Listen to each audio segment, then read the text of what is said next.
Hit TV YouTube channels లో మీ వ్యాపార ప్రకటనలకు మరియు ప్రమోషనల్ ఇంటర్వ్యూస్ కోసం వెంటనే సంప్రదించండి. హాయ్ అండి, అందరికీ నమస్కారం. నేను మాధురి. యాక్చువల్గా డాక్టర్స్ కొంచెం హెడాక్గా ఉంది అని చెప్పి కొంచెం రెస్ట్ తీసుకోమన్నారు.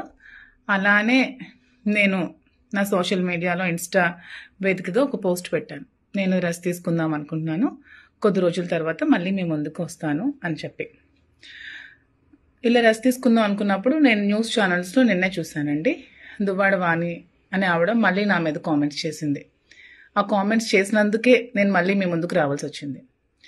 అవి ఏ విధమైన కామెంట్స్ అంటే, నా వల్ల శ్రీనివాస్ గారికి థ్రెట్ ఉందని, నా వల్ల దువ్వాడ వాణికి థ్రెట్ ఉందని ఆవిడ కామెంట్స్ చేసింది. సో నా వల్ల థ్రెట్ ఉందనుకుంటే దువ్వాడ శ్రీనివాస్ గారికి 2 years నుంచి ఎవరు చూస్తున్నారండి? 2 years నుంచి అతను ఆలనా పాలనా అంతా ఎవరు చూసుకుంటున్నారు? ఏమే వచ్చి చూసుకుంది? నేనే కదా చూసుకున్నది. మరి 2 years ముందు నుంచి లేని థ్రెట్ ఇప్పుడు ఎందుకండి వస్తుంది సడన్గా?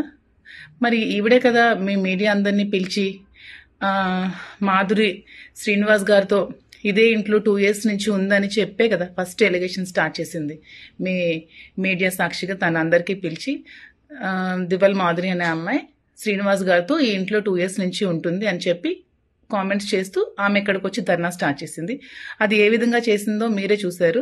టచ్ పాస్ చేసి, డోర్స్ విరగొట్టి, గోడలు విరగొట్టి, ఒక 10 మందిని తీసుకొచ్చి శ్రీను గారి మీద అటాక్ చేయడానికి చూసింది. ఈవెన్ చంపడానికి కూడా ట్రై చేసింది ఆ 10 మందితో కలిసి.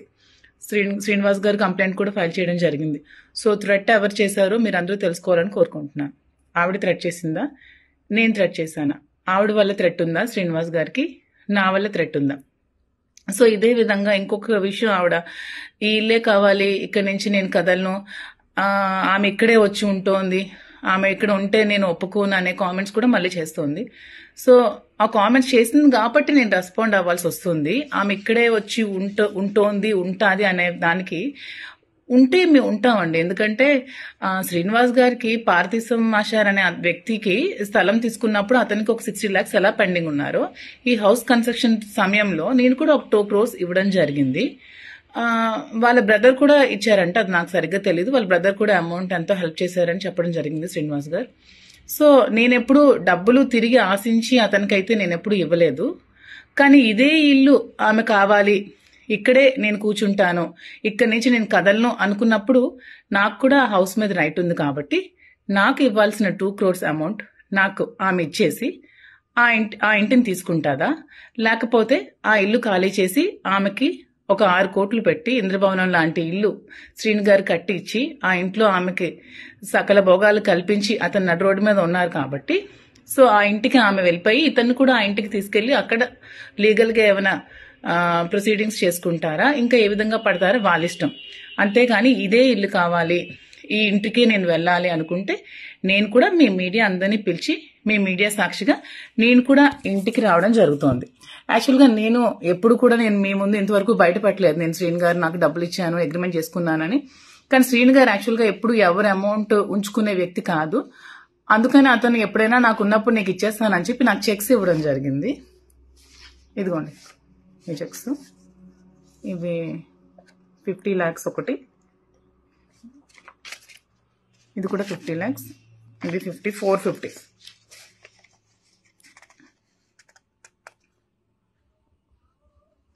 సో ఇవి కూడా నేను ఇప్పుడు చూపించిన దానికి నేనేదో ఆశించి నేను డబ్బులు ఇచ్చానని చెప్పడానికి కాదు. ఆమె ఆ ఇల్లు కావాలి, నాకు ఇక్కడే నేను ఉంటాను, ఈ ఇల్లుకి ఎవరికి రైట్ లేదు అని అంటోంది కాబట్టి నేను చూపించాల్సి వచ్చిందండి. సో ఈ అమౌంట్ నాకు క్లియర్ చేసేసి ఆమె ఇల్లు తీసుకుంటుందా, లేకపోతే ఆమెకి శ్రీనివాస్ గారు ఇచ్చిన ఇంటికి వెళ్లి శ్రీనివాస్ గారితో ఏమైనా లీగల్ గా ప్రాబ్లమ్స్ ఉంటే తేల్చుకుంటుందా? సో మీరే ప్రజలే డిసైడ్ చేయాలండి. సో ఇంకా నేను కూడా ఇంకా ఈ ఎలిగేషన్స్ ఏమి చేస్తే నేను కూడా ఇంకా రేపు వెళ్లి మీడియా వాళ్ళని కూర్చోబెట్టి నేను కూడా అక్కడ కూర్చుంటాను. నాకు ఇవ్వాల్సిన అమౌంట్ వచ్చినంత వరకు నేను కూర్చుంటాను. ఇది త్వరగా క్లియర్ చేసుకుంటే మంచిదండి. దీన్ని రాజకీయ ఉద్దేశంతో ఇంకా ప్రొలాంగ్ చేసి ఇంకా చేయాల్సిన అవసరం లేదు. ఇది అందరూ తెలుసుకుంటారని కోరుకుంటున్నాను. Thank you so much.